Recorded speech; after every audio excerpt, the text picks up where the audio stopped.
प्रदेश के सियासी अखाड़े में दो बहनों की जोर आजमाइश इन दिनों जमकर चर्चा में है।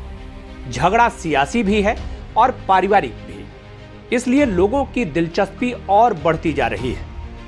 हम बात कर रहे हैं अनुप्रिया और पल्लवी की, जो अपना दल के संस्थापक सोनेलाल पटेल की बेटियां हैं। दोनों बहनें पढ़ी लिखी हैं और सियासत की समझ उन्हें विरासत में मिली है। बड़ी बहन पल्लवी बायोटेक्नोलॉजी से पीएचडी हैं, तो अनुप्रिया लेडी श्रीराम कॉलेज से पढ़ी हैं।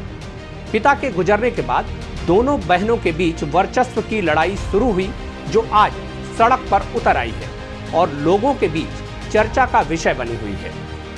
मिर्जापुर की सांसद अनुप्रिया अपने बूते पर आज मोदी कैबिनेट में मंत्री हैं और यही झगड़े का कारण है।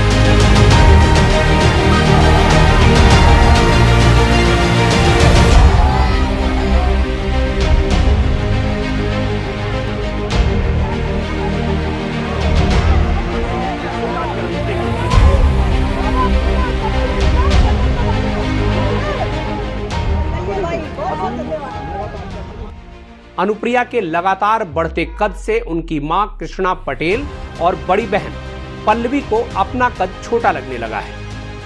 अपना दल की कमान संभाल रही कृष्णा पटेल ने पल्लवी को जब पार्टी का उपाध्यक्ष बनाया तो अनुप्रिया ने विरोध किया और यहीं से पटेल परिवार के बीच आपसी विवाद शुरू हुआ।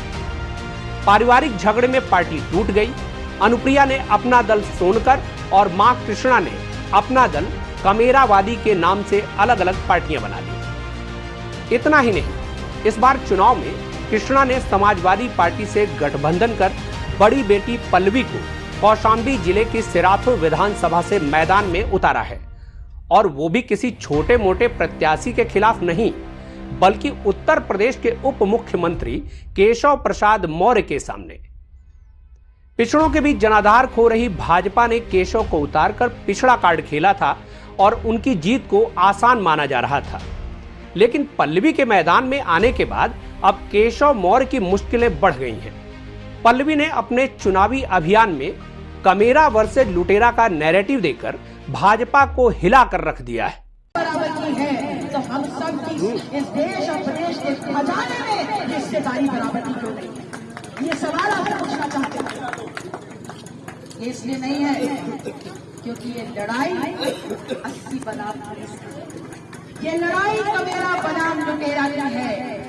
जो कोरोना के दौरान सड़कों पे भूखे प्यासे चलते चलते मर गए, वो मजदूर हमारे समाज का था, हमारा बेटा था। मतलब सूबे के डिप्टी सीएम की सीट हॉट सीट बन चुकी है और भाजपा इतने दबाव में है कि हालात संभालने के लिए अनुप्रिया पटेल से आक्रामक प्रचार कराया जा रहा है। हद तो तब हो गई जब सिराथू में भाषण देते हुए अनुप्रिया अपनी बड़ी बहन पल्लवी पर व्यक्तिगत हमले करने लगी। उन्होंने कहा कि पल्लवी ने उनकी सारी संपत्ति पर कब्जा कर लिया है और पिता के आदर्शों की ऐसी तैसी करके समाजवादी पार्टी के पैरों पर गिर गई हैं। जरा आप भी सुनिए अनुप्रिया ने क्या कहा।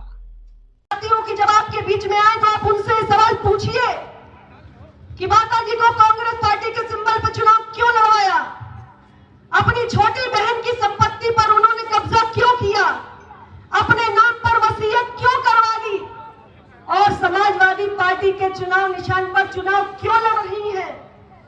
मैंने आप एक ऐसी बेटी को अपना दल का संघर्ष सौंपना चाहते हैं जिसने पिता के सिद्धांतों की ऐसी की तैसी करके रख दी, या ऐसी बेटी का हाथ मजबूत करना चाहते हैं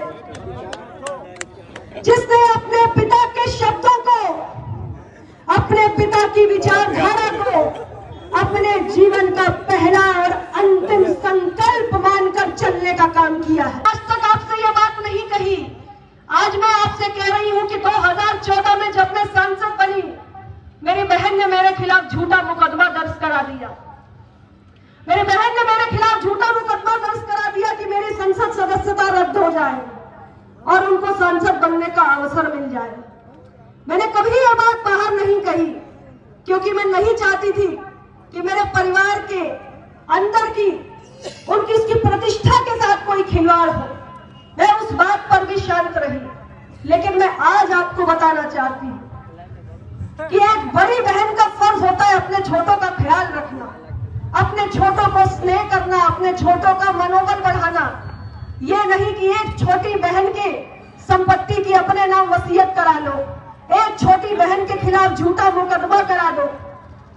ये जब अपने परिवार के अंदर बिखराव पैदा कर रही है तो ये आपके स्वाभिमान की रक्षा क्या करेंगे, ये मैं आपसे कहने आई हूं। 27 तारीख को ईवीएम मशीन का बटन दबाने से पहले आप सिर्फ इतना याद रखिएगा कि सिराथू विधानसभा से केशव प्रसाद मौर्य नहीं, अनुप्रिया पटेल चुनाव लड़ रही है।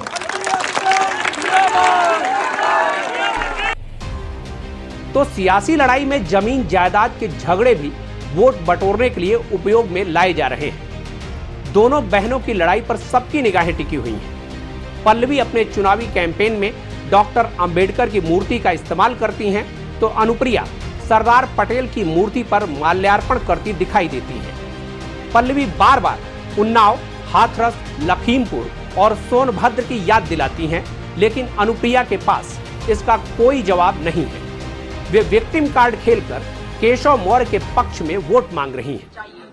हम आपसे कहना चाहते हैं, बहुत चतुर और चालाक हैं वो लोग, बहुत चतुर और चालाक हैं वो लोग। जिस प्रकार मछली पकड़ने के लिए कांटे में एक लोथड़ा लगा देते हैं, वैसे ही आपके बीच में उस कांटे में, आपके बीच में उस कांटे में पिछड़ा समाज के नेताओं को लटका दिया है और आपको फांसने के लिए आपके बीच में दे देते हैं। इस बार भटकिएगा नहीं, किसी और के बारे में मत सोचिएगा, सिर्फ इतना सोचिएगा कि ये बात हमारे अस्तित्व की है, ये बात हमारे आज की है और ये बात हमारे आने वाले भविष्य की है। इसलिए इस बार चाहे कुछ भी हो जाए, तलवार चलानी पड़े या ढाल लगानी पड़े, इस झंडे को और इस निशान को तक पहुंचा। बहरहाल 10 मार्च को यह देखना दिलचस्प होगा कि इन बहनों की आपसी लड़ाई में कौन जीतेगा। सियासत के भीतर चल रही इस पारिवारिक खींचतान पर आपकी क्या राय है, कमेंट बॉक्स में जरूर लिखें और चैनल को सब्सक्राइब कर हमारी आजाद पत्रकारिता को मजबूत करें।